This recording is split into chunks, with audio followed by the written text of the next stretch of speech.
Perú está lleno, Bolivia está lleno, ¿no? Entonces, pues bueno, me embarqué en ese viaje que era unir Betanzos con Betanzos de Bolivia, que creo que fueron unos 9.500 kilómetros pedaleando, ¿no? Y luego pues no quise volver, ¿no?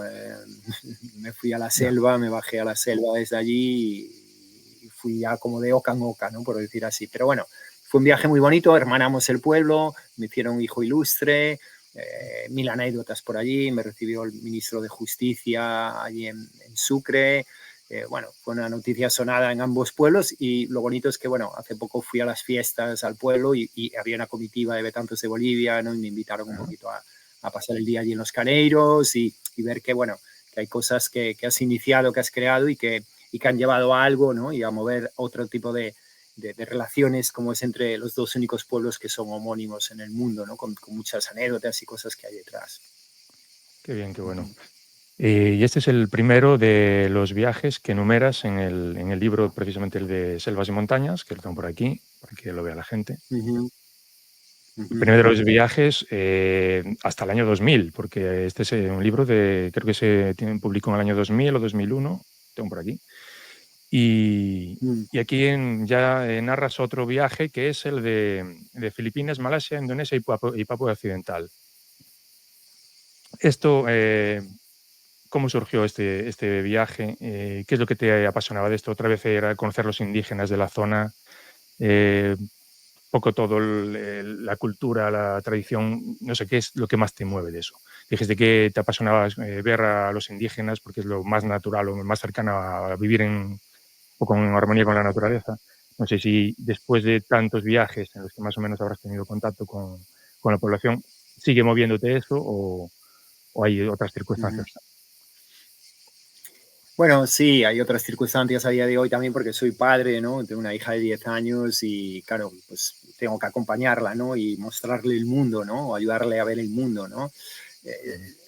Condicionándola inevitablemente, pero pues de la manera que cada uno considera, ¿no? Yo creo que educar es lo más difícil que hay en el mundo, ¿no? Y no se trata de decirle a la otra persona lo que tiene que hacer, ¿no?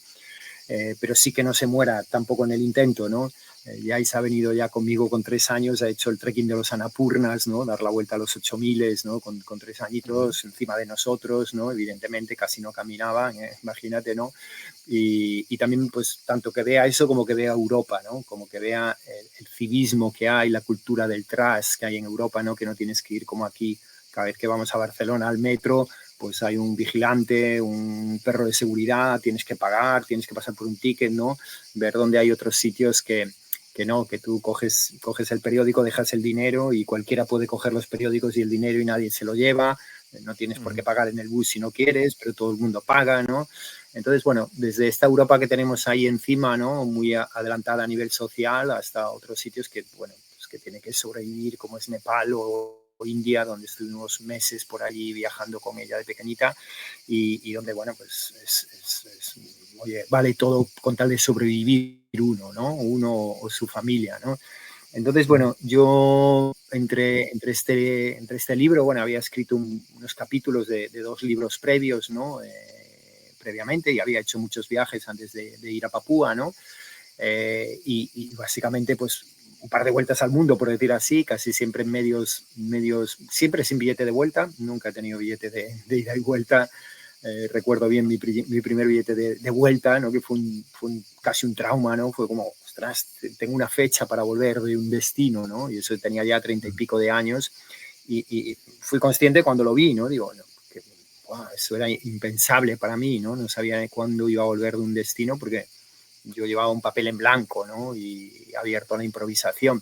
Llevaba un plan en la mayor parte de las veces, pero mi manera de preparar los viajes nunca fue coger demasiada información, ¿no? Sino muchas veces ir a un destino con cero información por una llamada, que a veces es una información, evidentemente, pero no profundizando en ella por asegurarlo todo, ¿no? Sino que ir lo más cercano a cómo iba un pionero, ¿no? Un pionero y, claro, he hecho mucho alpinismo, mucha escalada, ¿no? Mucha exploración y navegación y a muchos sitios pues, muy complicados, muy conflictivos o muy peligrosos, ¿no? Pero mi idea era, pues eso, ir lo más virgen posible, ¿no? Para ver cómo se lo habían montado esos pioneros, ¿no?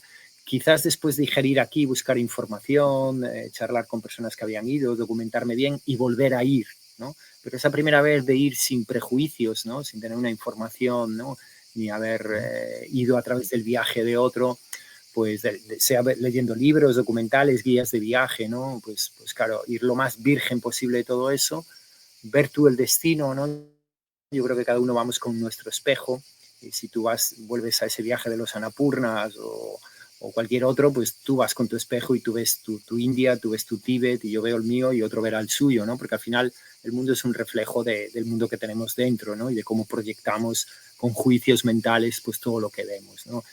Yo he intentado ser siempre un poco juicioso y rencoroso, ¿no? Y entiendo que aquí cada uno, como decía antes, ¿no? Se lo monta como puede, como sabe, como quiere y a pasarlo bien sin molestar a ninguém, ¿no?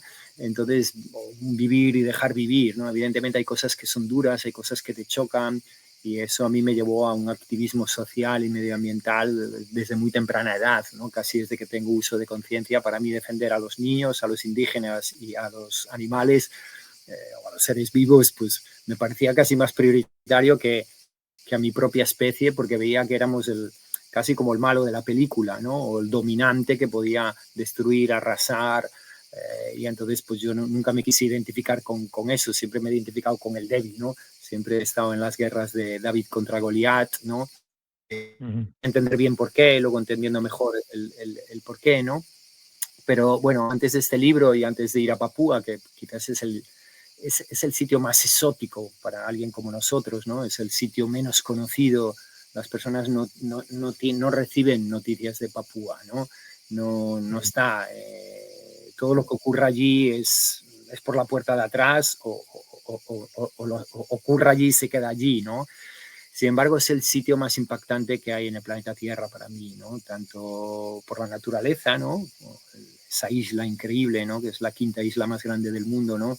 Que tiene la cima más profunda del mundo, ¿no? Que tiene la mina de oro más grande del mundo, que tiene un montón de récords, ¿no? Pero que tiene el 0,01 del porcentaje de la población total y tiene casi el 10% de las lenguas, ¿no?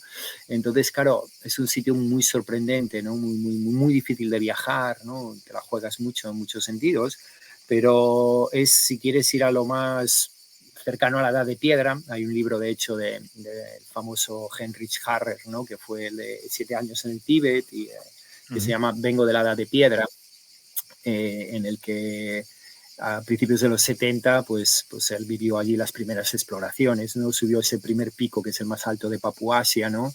Un pico de 5.000 metros en la línea del Ecuador, ¿no? Y describía pues todo esto, ¿no? Como yo vi, ¿no? Que hay gente que todavía no conoce el metal, no conoce la rueda, o sea, para hacerse un hacha de piedra tiene que ir a la única cantera de piedra que hay en la isla, que es todo un viaje, ¿no?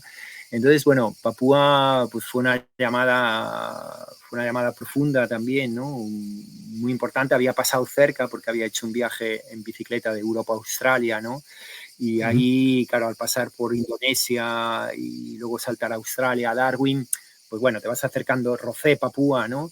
Y lo dejé ahí en el tintero porque, bueno, estaba en otro gran viaje, ¿no? Que era cruzar todos estos 3 continentes en bici y luego volver, pues eso, hacer economía para volver aquí, ¿no? Y bueno, llegó un momento que se dio y cuando se dio, pues evidentemente me metí a profundidad en Papúa y salí por los pelos, pero bueno, salí.